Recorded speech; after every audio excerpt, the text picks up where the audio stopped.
Hi! Hello! Welcome to our channel. కథలోకి వెళ్ళిపోదాం. సంధ్యా సమయం దగ్గర పడుతోంది. ఆకాశంలో సూర్యుడు అస్తమిస్తున్నట్లు అనిపించింది. బయట రద్దీగా ఉండే రోడ్లలో వాహనాల శబ్దం, హార్మోన్ల మోత, సందడి అన్నీ నిత్యకృత్యంగా మారాయి. అప్పుడే పొడవాటి చొక్కా, జీన్స్ ప్యాంట్ ధరించి, మెడలో స్టోల్ ధరించి ఒక నల్లని కారు ఆగింది. సన్ గ్లాసెస్ ధరించిన 20 ఏళ్ల యువతి కిరణ్ నమ్మకంగా కారు నడుపుతోంది. వెనక సీట్లో కూర్చున్న ఆమె ముగ్గురు స్నేహితులు బిగ్గరగా శబ్దాలు చేస్తూ తమ మొబైల్ ఫోన్లలో ఫోటోలు తీస్తూ స్వేచ్ఛగా హాయిగా నవ్వుతున్నారు. కిరణ్ వారితో సంభాషణలో మునిగిపోయింది.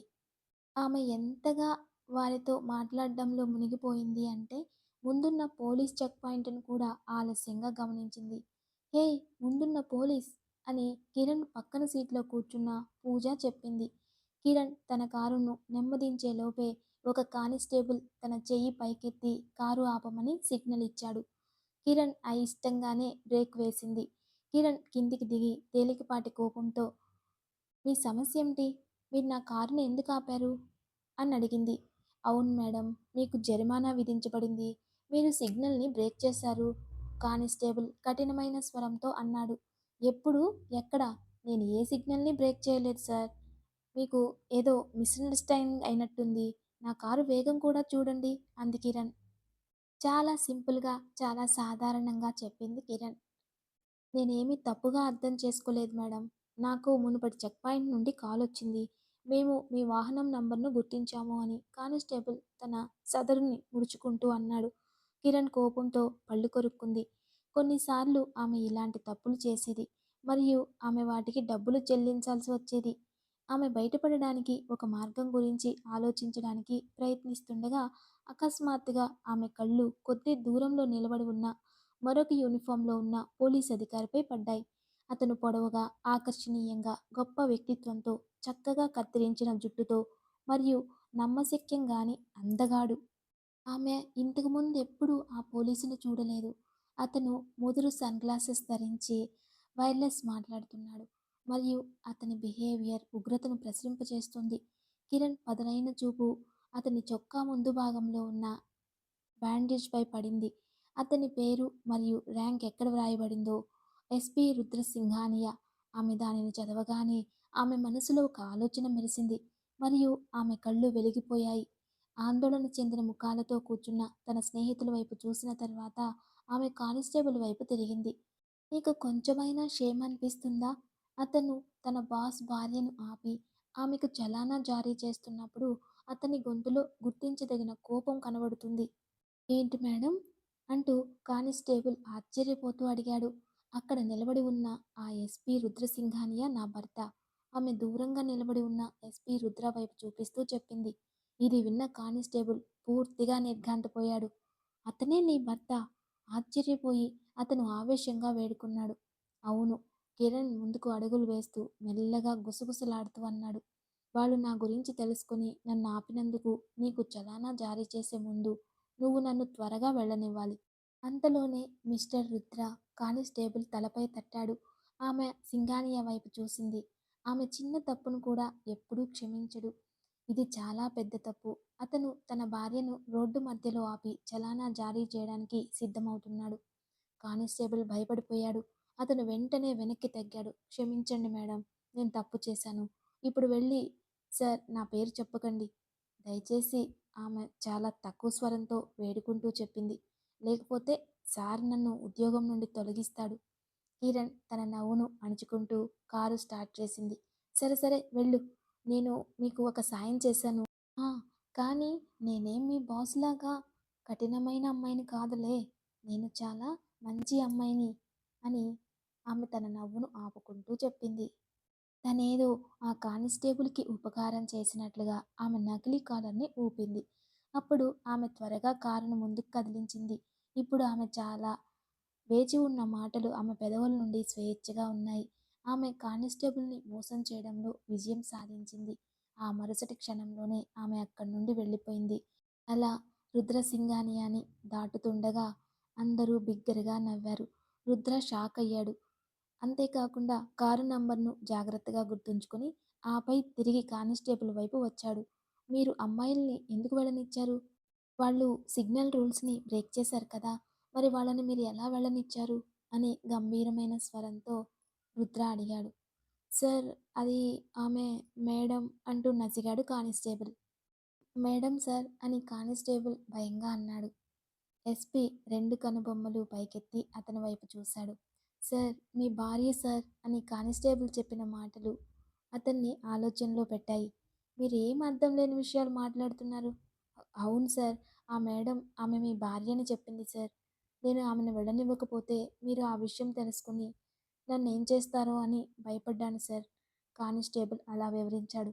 కానీ ఎస్పీ రుద్రసింఘానియా ముఖం అప్పటికే ఏదో తప్పు జరిగిందని అర్థమయ్యేలా చేసింది. కాబట్టి అతని ముఖం వాడిపోయింది.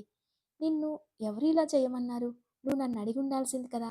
ఆ అమ్మాయి అబద్ధం చెప్పి నిన్ను మోసం చేసింది అన్నాడు రుద్ర. నిన్ను మోసం చేసింది. అయినా నువ్వు గత 6 నెలలుగా నాతో ఉన్నావు కదా! నాకు పెళ్లి కాలేదని నీకు తెలియదా? రుద్ర అతనితో కఠినంగా అన్నాడు. కానీ కానిస్టేబుల్ ముఖం పూర్తిగా పాలిపోయింది. కారు కీస్ నాకివ్వు, అతను కోపమైన స్వరంతో అన్నాడు. కాబట్టి కానిస్టేబుల్ త్వరగా కీస్ తీసి అతనికిచ్చాడు. భవిష్యత్తులో ఎవరిని చూసి మోసపోకండి మరియు మీ డ్యూటీ జాగ్రత్తగా చేయండి. అతను కారులో కూర్చొని కోపంగా అన్నాడు. కానిస్టేబుల్ వెంటనే అప్రమత్తమై తల ఊపుతూ అవును సార్, సారీ సార్ అని చెప్పడం ప్రారంభించాడు. ఆ అమ్మాయిల కారు చాలా ముందుకు వెళ్ళిపోయినప్పటికీ రుద్ర వారిని అనుసరించడం ప్రారంభించాడు. చెక్ పాయింట్ వద్ద కారు ఆపి అక్కడ నిలబడి ఉన్న పోలీస్ అధికారికి కారు నంబర్ చెప్పాడు. అతను వెంటనే సార్, ఈ కారు ఇక్కడి నుండి ఎడం వైపు పోయింది అన్నాడు. రుద్రసింగానియా వెంటనే ఎడం వైపుకు తిరిగాడు. చాలా దూరం వెళ్ళిన తర్వాత అకస్మాత్తుగా ఒక ఇంటి ముందు ఆగి ఉన్న అదే కారును చూశాడు. ముగ్గురు అమ్మాయిలు దాని నుండి దిగి వారు దిగగానే కారు వేగంగా ముందుకు కదిలింది. రుద్ర దాన్ని అనుసరిస్తూనే ఉన్నాడు. దాదాపు 20 నిమిషాల తర్వాత కారు ప్రవేశించిన ఇంటిని చూసి రుద్ర చాలా ఆశ్చర్యపోయాడు. కారు లోపలికి వెళ్ళిన వెంటనే గేట్ మూసివేయబడింది. రుద్రసింగానియా తన కారును ఆపి గేటు వద్ద నిలబడి ఉన్న గార్డు వైపు చూడడం ప్రారంభించాడు. కానీ గార్డు చూపు రుద్ర మీద పడగానే అతను వెంటనే వంగి నమస్కరించాడు. సార్, కార్తిక్ సాబ్ ఇంట్లో లేడు. గార్డు తనను కలవడానికి వచ్చి ఉంటాడని అనుకున్నాడు. లేదు, నేను కార్తీక్ మామను కలవడానికి రాలేదు. లోపలికి వెళ్ళిన కారు అతను ఉద్దేశపూర్వకంగా ప్రశ్నను అసంపూర్ణంగా వదిలేశాడు. విషయం అర్థం చేసుకుని గార్డు వెంటనే అన్నాడు. అది కిరణ్ మేడం. అవును, కార్తీక్ సాహబ్ ఏకైక కుమార్తె. సరే, వెళ్ళి ఆమెకు ఫోన్ చేయండి. కానీ నువ్విప్పుడు నా గురించి ఆమెకు ఏమీ చెప్పకు. సరే అని అతను ఆదేశించాడు. గార్డు తల వంచి కిరణ్కు కాల్ చేయడానికి వెళ్ళాడు. కొంత సమయం తర్వాత కిరణ్ తలుపు తెరిచింది. రుద్రసింగానియా తన ముందు నిలబడి ఉండడం చూసి ఆమె కళ్ళు ఆశ్చర్యంతో పెద్దవయ్యాయి. ఆమె నోటి నుండి షాక్ అనే పదాలు వచ్చాయి. ఏమైంది? కిరణ్ ఆశ్చర్యాన్ని అతను ఊహించాడు. అందుకే అతను మామూలుగా అక్కడే నిలబడ్డాడు. తర్వాత 2 అడుగులు ముందుకు వేసి ఆమె దగ్గరికి వచ్చాడు. ఏంటి? హస్బెండ్ చూసి ఎవరైనా ఆశ్చర్యపోతారా? పనైన తర్వాత హస్బెండ్ ఇంటికే కదా రావాలి. నువ్వేదో దెయ్యాన్ని చూసినట్లు అలా ఉండిపోయావేంటి? నేను ఇంటికే కదా రావాలి. సరే సరే, రా, భోజనం వడ్డించు, నాకు చాలా ఆకలిగా ఉంది. మీరు ఈరోజు ఆహారంలో ఏం చేశారు నా భార్యామణి అని అన్నాడు. ఆమె చాలా భయపడి ఉండడం చూసి అతను లోపల నవ్వాడు. కానీ పైకి చూస్తే అతను చాలా కోపంగా కనిపించాడు. కిరణ్ లోపలే గుటకలు మింగుతూ ఉంది. నువ్వు నా భార్యవని కానిస్టేబుల్తో చెప్పావు కదా!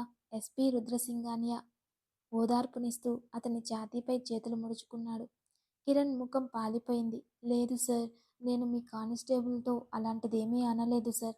ఆమె తన మాటను వెనక్కి తీసుకోబోతుండగా రుద్ర ఆమెని అడ్డుకున్నాడు. మిస్ కిరణ్, నువ్వు చట్టాన్ని ఉల్లంఘించావు. మరియు ఇప్పుడు నువ్వు కూడా అబద్ధం చెప్తున్నావు. అతను కోపంతో అన్నాడు. నేను నీకు నా పేరు కూడా తెలుసా సార్? కిరణ్ ఆశ్చర్యంగా అడిగింది. నీ పేరే కాదు, నీ రెజ్యూమ్ అంతా నాకు తెలుసు. మీ నాన్న పేరు కార్తిక్ ప్రతాప్, ఒక బిజినెస్ మ్యాన్. ఆయన చోబే రోడ్లో సిమెంట్ ఫ్యాక్టరీ యజమాని.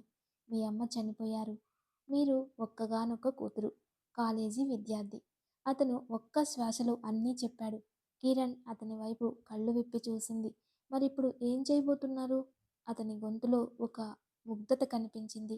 తర్వాత మాయమైంది. మీ మీరు ఏం చేయబోతున్నారు సార్? ఇప్పుడు సంజను పట్టుకుంటారు. అతను ఉద్దేశపూర్వకంగా తన మాటలను కఠినమైన స్వరాన్ని జోడించాడు. మీరు చట్టాన్ని ఉల్లంఘించారు. ఆపై పోలీస్ సూపరింటెండెంట్ భార్యనని చెప్పుకొని పోలీసులను మోసం చేశారు. చూడండి సార్, దయచేసి నన్ను క్షమించండి సార్ అంటూ వేడుకుంటుంది కిరణ్. ప్లీజ్ దయచేసి ఎక్స్‌క్యూజ్ చేయండి సార్. నేను ఇంటికి వెళ్ళడానికి తొందరగా ఉన్నాను. అందుకే ఇలా చేశాను. Please sir. ఆమె అకస్మాత్తుగా భయాందోళనతో కూడిన స్వరంతో అలా మాట్లాడడం ప్రారంభించింది. నేను ఇప్పుడే పే చేస్తాను సార్. దాన్ని మీరు ఉంచుకోవచ్చు. ప్లీజ్ సార్, ప్లీజ్ సార్ అని అంటుంది. మీరు కోరుకున్నట్లే నిజానికి మన మధ్య ఈ విషయాన్ని మనం పరిష్కరించుకుంటామని నేను చెప్తున్నాను. మీరు ఎంత అడిగినా నేను చెల్లించడానికి సిద్ధంగా ఉన్నాను సార్. ఇదంతా నాన్నకు తెలియజేయకండి. Please sir. కొద్దిసేపటి క్రితం ఆమె పెదవులపై ఉన్న చిరునవ్వు పోలీసులను ఎలా మోసం చేసిందో గుర్తు చేసుకుంటూ ఆమె ముఖంలో ఇంకా అలాగే ఉంది. ఇవన్నీ చూస్తూ ఎస్పీ తన నవ్వును ఆపుకోలేకపోయాడు. మేడం, మీ ఉద్దేశం ఏమిటి? మీరు నాకు లంచం ఇస్తున్నారా? అని అతను కనుబొమ్మలు పైకెత్తి కోపంగా నటిస్తూ అడిగాడు. దీనివల్ల ఏమి తేడా వస్తుంది సార్? పోలీసులు లంచాలకు ప్రసిద్ధి చెందారు. మీరు తీసుకుంటే ఏం జరుగుతుంది సార్? ఆమె నెగ్లెక్ట్‌గా చెప్పింది. ప్లీజ్, పోలీస్ సూపరింటెండెంట్ రుద్రసింగానియా నా నుండి లంచం తీసుకున్నాడని నేనెవ్వరికీ చెప్పనులే. రుద్ర అతని వైపు చూశాడు. అతను ఇంకేం చెప్పకముందే కార్తీక్ ప్రతాప్ కారాగింది. నాన్నని చూడగానే కిరణ్ మొహం వాడిపోయింది. నాన్నొచ్చారు సార్. ప్లీజ్ సార్, దయచేసి అతనికి చెప్పకండి. మీరు వేరొకరి చిరునామా అడగడానికి వచ్చారని ఏదైనా చెప్పండి సార్. ప్లీజ్, మీకు కావలసిన మనీ నేను పంపిస్తాను సార్. కార్తీక్ ప్రతాప్ కారు దిగి వారి వద్దకు వచ్చే వరకు అలా చిన్నగా ఎస్పీని కన్విన్స్ చేయడానికి కిరణ్ ట్రై చేస్తూనే ఉంది. ఏయ్ రుద్ర, నువ్వు బయటెందుకు నిలబడ్డావు? లోపలికి రా అని కార్తీక్ ఆశ్చర్యంగా చెప్పి దగ్గరగా వచ్చి నవ్వి రుద్రని కౌగిలించుకున్నాడు. కిరణ్ షాక్ అయి ఆందోళన పడుతూ వాళ్ళిద్దరినీ చూస్తుంది. ఇంతలో కార్తీక్ కిరణ్‌ని చూసి, ఏ కిరణ్, నువ్వు వాడిని తలుపు దగ్గర ఎందుకు ఆపావు? లోపలికి రా అంటూ కార్తీక్ కిరణ్‌ని తేలికగా తిట్టి రుద్రని లోపలికి రమ్మని అడిగాడు. రుద్ర తల అడ్డంగా ఊపాడు. క్షమించండి మామయ్య, ఇప్పుడు లోపలికి వెళ్ళే సమయం లేదు. నేను డ్యూటీలో ఉన్నాను. అతను క్షమాపణ చెప్పే స్వరంతో అన్నాడు. ఏ పని కోసం నువ్విక్కడికి డ్యూటీ మీదొచ్చావు? అంతా బాగానే ఉందా? ఆశ్చర్యకరమైన స్వరంతో మునిగిపోయిన ఆనందంలో కిరణ్ కార్తీక్జీ ప్రశ్నకు అకస్మాత్తుగా బయటకు వచ్చి రుద్రసింగానియా వైపు వేడుకునే కళ్ళతో చూడడం ప్రారంభించింది. కానీ రుద్ర ఆమెను పట్టించుకోలేదు. రుద్ర తన మామయ్యనే చూస్తూ ఉన్నాడు. నిజానికి అంకుల్, సిగ్నల్ బ్రేక్ చేసి ఒక అమ్మాయి పారిపోతుంది. నేను ఇక్కడి వరకు ఆమెను అనుసరించాను. ఆమె మీ కూతురు అని నాకిప్పుడే తెలిసింది. కిరణ్, అతను ఆమెతో సీరియస్గా అన్నాడు. కిరణ్, నేనేం వింటున్నాను? కార్తీక్ కోపంగా అతని వైపు చూస్తూ, నాన్న, పూజ నా స్నేహితురాలు. ఆమె అమ్మమ్మ అనారోగ్యంగా ఉందని ఫోన్ చేసింది. అందుకే నేను వేగంగా కారు నడపాల్సి వచ్చింది నాన్న. ఎస్పీ రుద్రసింగానియా వైపు కోపంగా చూస్తూ కిరణ్ తన తండ్రికి సమాధానం ఇచ్చింది. నువ్వు నాకు అలాంటిదేమీ చెప్పలేదు. బదులుగా నాకు లంచం ఇచ్చావు అన్నాడు రుద్ర. కార్తీక్ ఏదో చెప్పేలోపే రుద్ర, అవును, అది వ్యక్తిగత విషయం. లంచం ఇవ్వడంలో తప్పేమిటో నేను మీకు ఎలా చెప్పగలను? లంచం తీసుకోవడం పోలీసుల పని. ఈసారి ఆమె అతని వైపు దురుసుగా చూస్తూ, కిరణ్, నువ్వే ఆలోచించు. కార్తీక్ ఆమెను తిట్టగానే ఆమె వెంటనే ముఖం చిట్లించి మౌనంగా ఉండిపోయింది. అంటే ఎస్పీ రుద్ర నాన్నకి తెలిసినవాడా అనుకుని మరింత భయపడింది. రుద్రసింగానియా తన తండ్రి ముందు ప్రతిదాని గురించి మాట్లాడడం, ఆమె నిరాకరించినప్పటికీ కూడా మాట్లాడడం ఆమెకు చాలా కోపం తెప్పిస్తుంది. అప్పుడు అకస్మాత్తుగా ఆమె తను కానిస్టేబుల్‌తో చెప్పిన విషయం చెప్తాడేమో అనే విషయం గుర్తొచ్చింది. అంటే తాను అతని భార్య అని అతను తనకు చెబుతాడని ఆమె అనుకుంది. ఓహ్ గాడ్! ఈ పోలీస్ సూపరింటెండెంట్ నాన్నకు ఇలా చెబితే ఎలా ఉంటుంది? ఆమె తన హార్ట్‌లో దేవుణ్ణి ప్రార్థించడం ప్రారంభించింది. ఓహ్ గాడ్! ప్లీజ్, ఈ వ్యక్తి నాలుక మళ్ళీ తెరవనివ్వకు. అతను దీన్ని మర్చిపోనివ్వు. ఆపై ప్లీజ్ అంది. రుద్ర ఇంకేమీ మాట్లాడలేదు. కానీ నవ్వుతూ కార్తీక్ మామయ్యతో మాట్లాడడం ప్రారంభించాడు. తరువాత కొంతసేపటికి అతను "పర్వాలేదు మావయ్య, ఎటువంటి సమస్య లేదు. కానీ నా స్థానంలో వేరే ఎవరైనా ఉండి ఉంటే పరిస్థితులు ఖచ్చితంగా ప్రాబ్లమ్ అయ్యేవని" చెప్పాడు. "కానీ అంకుల్, ఈసారి కారుని మెల్లగా డ్రైవ్ చేయమని కిరణ్‌తో చెప్పండి" అని రుద్ర బయలుదేరుతుండగా ఒకసారి అతని చూపు ఆమెపై పడింది. ఆమె కోపంతో ఎర్రగా మారిపోయింది. రుద్రసింగానియ ముఖం వెలిగిపోతుండడంతో తనని తాను నియంత్రించుకోలేకపోయింది. "అబ్బో! వచ్చాడండి. ఎంత గొప్ప నిజాయితీపరుడైన పోలీస్ అధికారో" అని ఆమె మెల్లగా గొణిగింది. కానీ అది తన తండ్రి వింటే ఖచ్చితంగా ఆమెను తిడతాడని ఆమెకు తెలుసు. ఇక హరీష్ మొత్తం మదన్పూర్ గ్రామానికి భూస్వామి. అతనికి ఇద్దరు కొడుకులు మాత్రమే ఉన్నారు. పెద్ద కొడుకు విజయ్ ప్రతాప్ మరియు చిన్న కొడుకు పేరు కార్తీక్ ప్రతాప్. విజయ్ ప్రతాప్ 8వ తరగతి వరకు మాత్రమే చదువుకున్నాడు. అంతకు మించి అతను చదువుకోలేదు. ఎందుకంటే అతనికి రియల్ ఎస్టేట్ మరియు బిజినెస్ విషయాలపై ఎక్కువ ఆసక్తి ఉండేది. మరోవైపు కార్తీక్ ప్రతాప్ చదువులంటే చాలా ఇష్టం. యూనివర్సిటీలో చదువుతున్నప్పుడు అతను తన క్లాస్మేట్ నీలంతో ప్రేమలో పడ్డాడు. అయితే వారు తమ కుటుంబం వెలుపల వివాహం చేసుకోవడం ఆచారం కాదు. అందువలన అతను రహస్యంగా నీలంను వివాహం చేసుకున్నాడు. ఈ విషయం హరీష్కి తెలుసుకున్నప్పుడు అతను మొదట్లో కోపంగా ఉన్నాడు. కానీ తరువాత తన కొడుకును క్షమించాడు. మరియు కార్తీక్ తన భార్యతో కలిసి ఆ భవనానికి వెళ్ళాడు. అయితే కార్తీక్ ప్రతాప్ మరియు అతని భార్య అక్కడే ఉంటే భూమిలో తన వాటాను కోల్పోతానని విజయ్ ప్రతాప్ మరియు అతని భార్య భయపడ్డారు. అందుకే తన తండ్రి మరణించిన తర్వాత విజయ్ ప్రతాప్, అతని భార్య, కార్తీక్ ప్రతాప్ మరియు అతని భార్యతో గొడవపడి వారిని ఇంటి నుండి వెళ్ళగొట్టారు. కార్తీక్ ప్రతాప్ తన గ్రామాన్ని ఎలా విడిచిపెట్టాడో అతనికి మాత్రమే తెలుసు. అతను తన బాల్యాన్ని గడిపిన భవనం, తన తల్లిదండ్రుల జ్ఞాపకాలు నివసించిన భవనం, అతను చాలా విచారమైన హృదయంతో ప్రతిదీ వదిలి వెళ్ళిపోయాడు. కార్తీక్ ప్రతాప్ నగరానికి వచ్చి చిన్న స్థాయిలో తన సొంత వ్యాపారాన్ని ప్రారంభించాడు. ఇందులో అతని స్నేహితుడు రఘువీర్ సింఘానియా అతనికి చాలా సాయం చేశాడు. అంతేకాకుండా గాడ్ అతనికి అందమైన కుమార్తెను కూడా ఇచ్చాడు. కానీ ప్రసవ సమయంలో సమస్యలు ఎదురయ్యాయి. నీలం పరిస్థితి మరింత దిగజారి అతని భార్య వెంటనే మరణించింది. నీలంను ఎంతగానో ప్రేమించాడు కాబట్టి ఆమె మరణం అతన్ని తీవ్రంగా దిగ్భ్రాంతికి గురిచేసింది. నీలం మరణం తర్వాత అతను మళ్ళీ వివాహం చేసుకోలేదు. బదులుగా అతను తన కుమార్తె కిరణ్ను స్వయంగా పెంచి వ్యాపారాన్ని చేపట్టాడు. నీలంను చూసుకోవడానికి అతను మధ్య వయస్కురాలైన సరళ అనే స్త్రీని తన దగ్గరకు తీసుకున్నాడు. ఆమె భర్త చనిపోయాడు మరియు ఆమెకు ప్రపంచంలో మరెవరూ లేరు. ఇది ఆ స్త్రీకి మద్దతునిచ్చింది మరియు అతను నీలంను కూడా ఎంతో ప్రేమగా చూసుకున్నాడు. ఆమె తనని తాను చూసుకోవడం మొదలుపెట్టింది. కాలం నెమ్మదిగా గడిచిపోతుంది. కిరణ్ వయసు ఇప్పుడు 20 సంవత్సరాలు. ఏకైక సంతానం కావడం, ముద్దుగా ఉండడం వలన ఆమె చాలా మొండిగా, స్వార్థపూరితంగా మారింది. కానీ అదే సమయంలో ఆమె తన తండ్రికి కూడా భయపడుతుంది. కార్తీక్ ప్రతాప్ ఆమె ప్రతి కోరికను తీర్చినప్పటికీ అతను తప్పులకు కూడా ఆమెను తిట్టేవాడు. కిరణ్, ఈరోజు యూనివర్సిటీ నుండి త్వరగా రా. రఘువీర్ సింఘానియా మనవడి పుట్టినరోజు. మనం సాయంత్రం 4 గంటలకు అక్కడికి వెళ్ళాలి. ఆమె తన పర్సును భుజంపై వేసుకుని జాగ్రత్తగా తయారవుతూ ఇలా అంది. నాన్న, మీరు వెళ్ళి రావచ్చు కదా. నేనొచ్చి అక్కడ ఏం చేస్తాను అని అయిష్టంగా అంది. ఎందుకంటే ఈరోజు యూనివర్సిటీ తర్వాత తన స్నేహితులతో షాపింగ్ మాల్కు వెళ్ళాలి అనుకుంది. కిరణ్, నువ్వు రావడం ముఖ్యం. ఎందుకంటే రఘువీర్ నన్ను ప్రత్యేకంగా అడిగాడు. వాళ్ళ కుటుంబ కార్యక్రమాలకు నేనెప్పుడూ ఒంటరిగా వెళ్ళను. కానీ ఈరోజు నువ్వు నాతో వస్తున్నావు. అంతా అయిపోయింది. కార్తీక్ ప్రతాప్ చాలా సీరియస్గా తన ముందున్న టేబుల్ మీద ఉన్న వార్తాపత్రికను తీసుకుంటూ ఇలా అన్నాడు. దీని అర్థం అతను ఇంకేమీ చర్చించే మూడ్లో లేడు అని. ఈ నాన్న ఎప్పుడూ ఇంతే. తన ఇష్టానుసారం మాట్లాడుకుంటాడు అని కారెక్కి కూర్చుంది. యూనివర్సిటీలో సమయం ఎలా గడిచిందో కూడా ఆమెకు అర్థం కాలేదు.